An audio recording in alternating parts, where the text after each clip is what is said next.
Today we're talking about thrillers, and I'm going to give you some great tips so you can start writing your thriller today. My number one tip is to write the book that thrills you. You're going to be sitting there writing this book. This is your baby. And when you're thrilled and when you're excited when you're writing, you know you have something good. My second tip is to keep the pacing up. I did a video earlier on dialogue tips, so make sure you cut out all those unneeded descriptions. Chapters can be short, that's totally fine, because you want the reader ideally to read your book in one sitting. The best reviews I get are when they say, I stayed up all night. That is what you want in a thriller. And to do that, you need to keep the reader on that roller coaster of your thriller. Try to describe a scene without using the words fear, afraid, or terrified. Don't rely on the crutch of telling the reader what that character's feeling. Let it come out of their dialogue, their actions. Think of yourself of when you're excited or thrilled. How does that affect your body? And describe that. You have more senses than sight and hearing. Use those. Consider those mini cliffhangers. Now, I'm not saying every chapter has to have a cliffhanger, but you can use actually some descriptive words and phrases to keep people on the edge of their seats. So when someone leaves the room, you don't have to just simply end it there. You can talk about how the papers shuffled off the desk and floated to the floor. That image, that motion image, will stay in a reader's mind. So when you're writing, those subtle ways of adding a little bit of excitement can be quite powerful to get them engaged. Don't resolve the cliffhanger immediately.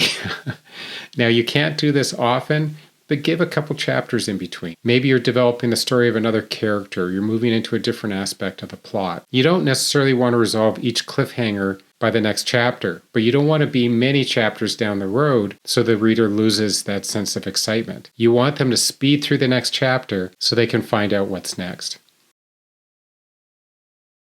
Let the characters miss something that the readers see. So really, as an author, you're letting the readers in to the plot, but the readers are then seeing the characters missing it. You've created a lot of empathy with your characters so your readers relate to them. They're going to worry about that character that missed that important point. You have to make sure there's enough stakes, that there's enough they're going to lose if they don't solve it. Maybe it's their life. Maybe it's the life of their loved ones. Something important to them that character could lose in your thriller. And then the readers are going to empathize. They're going to care about these characters. They're going to be their friends that they want them to live. Give complex motivations to your characters, and not just simply your main character.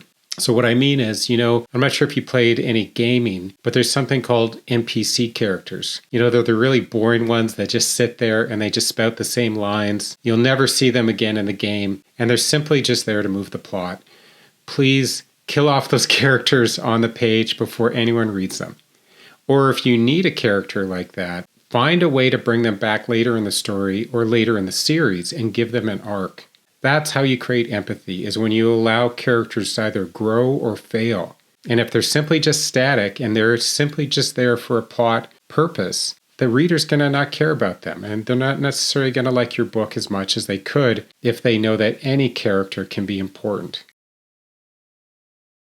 Of course, every thriller has to have a twist. Now, the positive thing is if you're giving multiple characters character arcs, you can actually allow those characters to have those inner walls and secrets that they're trying to hide, and that it will come out, maybe not as prime suspect, but it allows the reader to suspect them.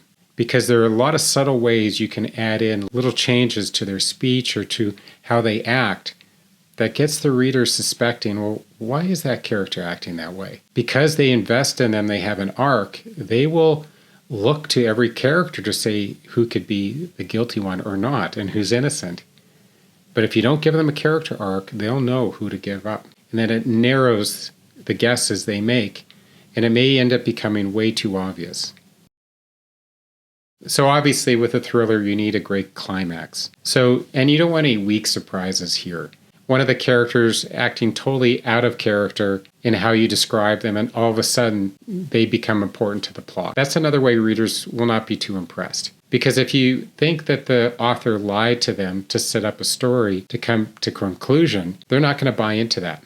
They need to be shocked with the climax, but also not that surprised when they think about it. By giving just a little bit of information that's new to them, and it changes their perspective on the behavior of the characters, that's when it's most powerful.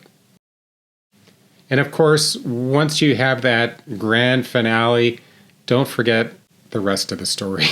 Your readers have cared about these characters and invested in them throughout the book. Make sure you wrap up a lot of the loose ends post to give a nice, satisfying conclusion.